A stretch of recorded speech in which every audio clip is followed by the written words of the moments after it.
Hello, welcome back. Tonight I will talk about a book of mine called Sitri, The Voice in the Darkness. It is a grimoire. It is a special type of book, a special genre of books called grimoires. And this is a recording part of a playlist where I speak about Sitri. I do have other playlists where I speak about other books of mine that I have written. And Sitri is published on Amazon. There's a link in the description box below with a link to the book. It is a large book, around 400 pages or more, and it tells the story of Sitri. We say, well, the subject from the beginning was very beautiful. I enjoyed the subject and writing of the book. They said there was a lot of enjoyment on my side when it comes to working with Sitri. Sitri is very, very beautiful. Sitri represents beauty, perfection. It is the most beautiful thing I have ever seen. Sitri is that beauty, is that fire, is that passion, is that love, is that understanding. It has so many beautiful qualities. And a special quality of Sitri, it is that he makes things which seem difficult seem like nothing. There is the element of a soft air, of a soft breeze, the element of love that Sitri always brings with him. But his appearance is very, very beautiful. It is perfection. It is, as you see, a panther or a lion or a jaguar. It is that type of beauty, that type of perfection when it comes to Sitri. Sometimes he appears as a human with the face of a man, of course. Sometimes he appears as the jaguar or as a panther or any animal of the night, of the cats of the night. And it represents the fire, the Sitri, with a special type of fire. And I remember when I was writing the grimoire, it almost felt like the appearance of Sitri felt like a crack. It felt like it just appeared from, it's like the element of magic, it's like a magic trick. It just appeared. It was just like poof, like a crack. There's the element of the light when it just appears. When you put a light on a candle, it's there. That's very much how Sitri appeared. And you see him moving, or so exactly as the cat or the panther moves, that's very much how Sitri moves as well.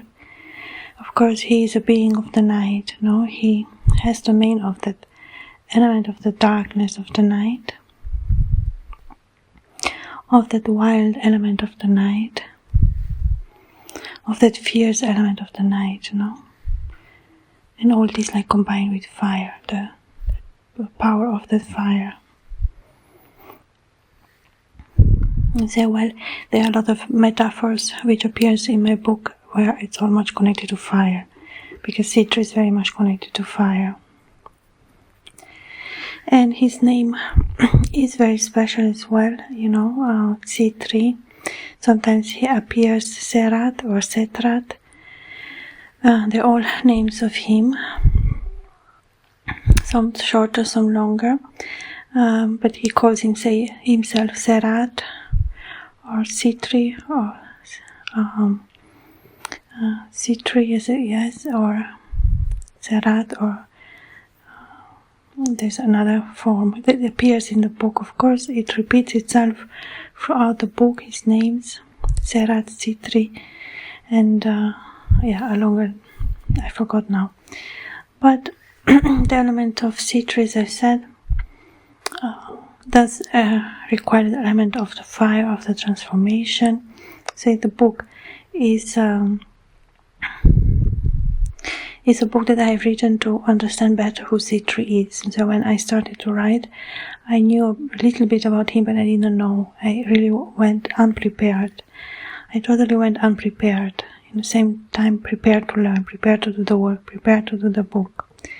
So I felt very softly guided by Sitri, this element, and it was a very soft ambience that I was able to work in that time. And I did feel an element of beauty, of the something soft or sensual, something beautiful that is connected to Sitri. So the grimoire is definitely one of my favorite grimoires, the Sitri, the voice in the darkness, and it does represent something very beautiful, as of course all of my grimoires, but Sitri does have a special place for me. And it is a very beautiful cover. One sees Sitri with seraphim wings. He calls himself the seraphim son. And so, the seraph is an angel, a hierarchy angel. And then you have that golden, orange, red colors around him, that element of the fire, of the candle, the light. And then you see the animal now, you see the panther, the jaguar, the animal of the night. He is one as that animal, he is one with that animal. He can transform in that animal, he can take the shape of that animal.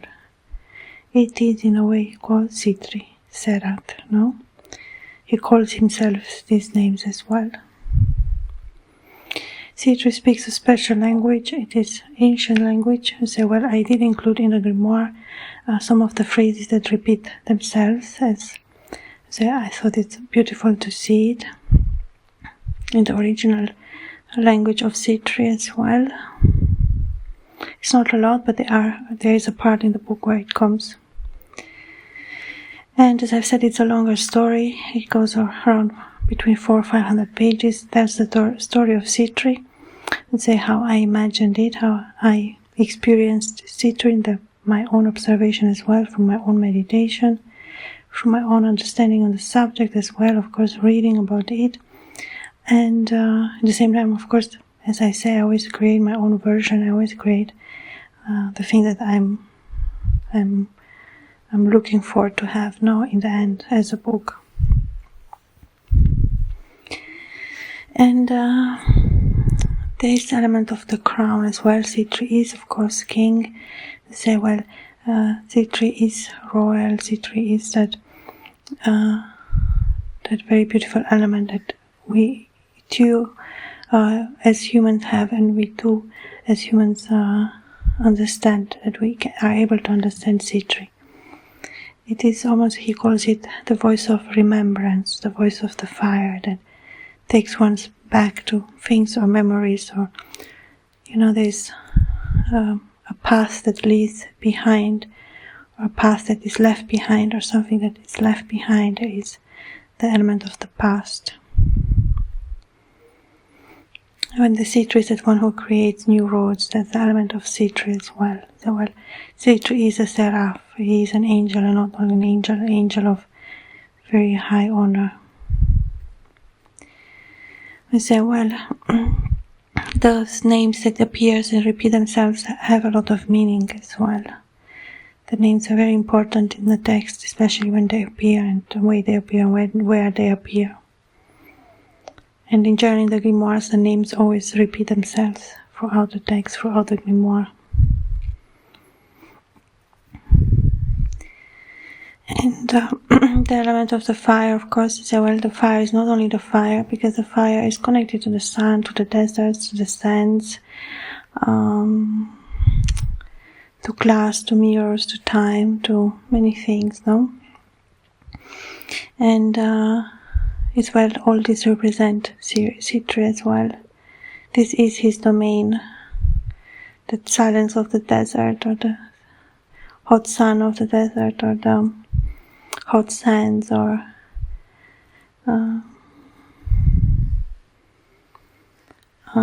for to say, Sitri has almost like a deeper understanding on those symbols as well, no? The element of the symbol is, of course, very important. Well, the symbol reveals the secret, or the symbol gives the answer as well. There are more ways to say something, there are more ways to think something, no? And we say, well, the subtitle of the book is Voice in the Darkness. We say, well, Sitri does appear as a voice in the darkness, no? So while you don't see him, but you're able to hear him, that voice in the darkness. It is something that only you can hear at that moment. And I think that's what it makes it special or unique. There's something about something being special when it comes to Sitri as well. It is not that he doesn't show, he does show himself, or he does share that aspect. He doesn't hide anything, no? But as I said, it's the spirit of the night, so it is part of who he is.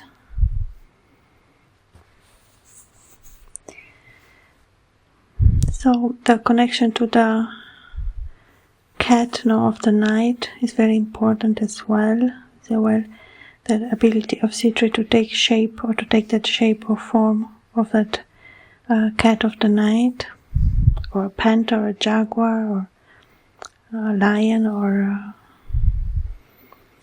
a gepard, or all the big cats, no? So, well, it does tell us a lot about who Sitri is as well.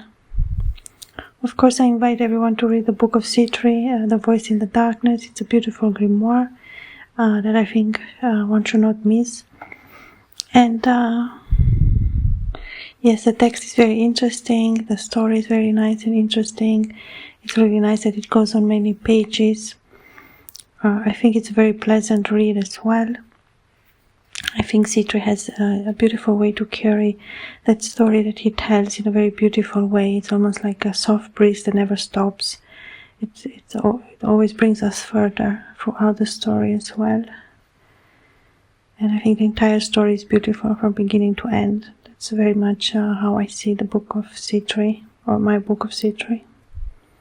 That's the way I wanted to make it.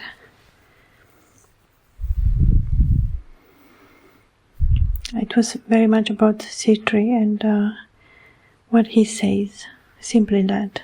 It was nothing complicated, no, to say, well, I let the book be as it was supposed to be. I didn't try to change it to make it in a greater story. I knew the story was already great from the beginning. I had a trust or confidence that the book is, or that I'm writing the book in the correct way, of course, no?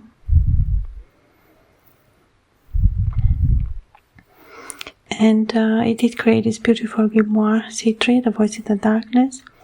I think Sitri does deserve that honor, does deserve that interest from us as well, to learn about something that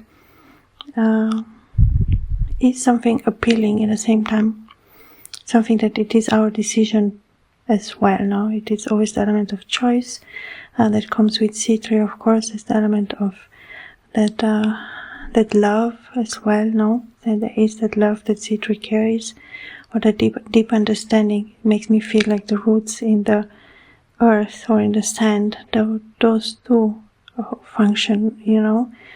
There are different roots in different parts of the world, with different earth, with different sands. That atmosphere, that element of maybe something seems impossible or difficult, but it still happens. It's that feeling when you see a flower that grows on a stone. It's like almost no earth there, and she was still able to create her roots and grow, no? That's very much Sitri as well.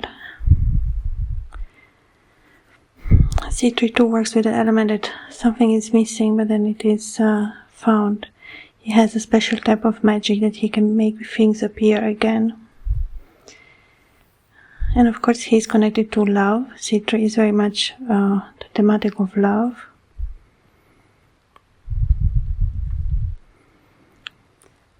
There is something wide when it comes to Sitri, almost like a endless blue sky, or something very beautiful. That feeling of when somebody's looking at the sky like that, that feeling that the sky gives back. There's that element of the feeling wide or big, or seeing the wide sky. There's the element of something wide, or almost even as the wind, one cannot say how wide or how. It's the element of the freedom. It's very much to Sitri. And that orange, that represents that heat, that element of the red that was warmed with the white and the yellow, and it creates this potent orange. Orange is a very potent color. It includes red and a lot of white, That's that potent part of that passion that is carried by the light, by that form of love. It's like passionate love, or say Sitri just speaks about love or passion, or things like that that are interesting to humans. Say, well, there is a certain emphasis on certain elements, what we humans think that are of high importance or not. So Sitri does show us different ways that we can understand the world, or different ways that we can choose to live in a more comfortable way as well. It is connected to luxury as well. So while love is a synonym for luxury, actually. And that's very much connected to Sitri. There is that element of the luxury, or luxurious. The element of luxus. It's that too, actually. It's, speaks about the richness of that cat or animal of the night. So, well, kings have exactly those elements of the jaguar or of the gepard, those elements of the wildness. They carry their furs, they have symbols, they have scepters with the head of a lion, or that element of the cat of the night as well. So, well, they're all elements of the king.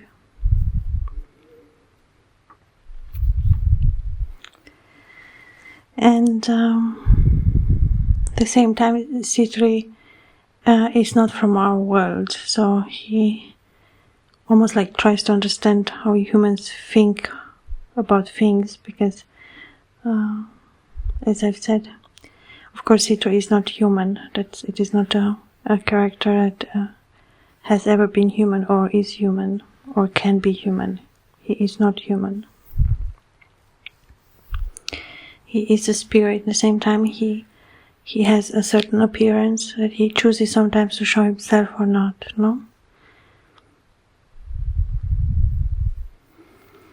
And I don't remember how I chose the title, The Voice in the Darkness, to be honest. It just came. If I get a good subtitles in general, I choose to put it to the title of the book. It's just something extra, And of course it does carry meaning, it does carry a reason why I chose it. I really like the name Sitri, Setrat, sorry, this word I was looking, Setrat. It's like all the three names that he calls himself. And it's very beautiful to think about Sitri, it's very beautiful to meditate on Sitri. I like very much to read from the book of Sitri. It is a very beautiful grimoire, and I do invite you to buy it for yourself and enjoy it at home and have it for yourself. It is sold on Amazon, and there is a link in the description box below. Thank you so much for listening. I will continue another time. Until next time, then thank you so much. Bye.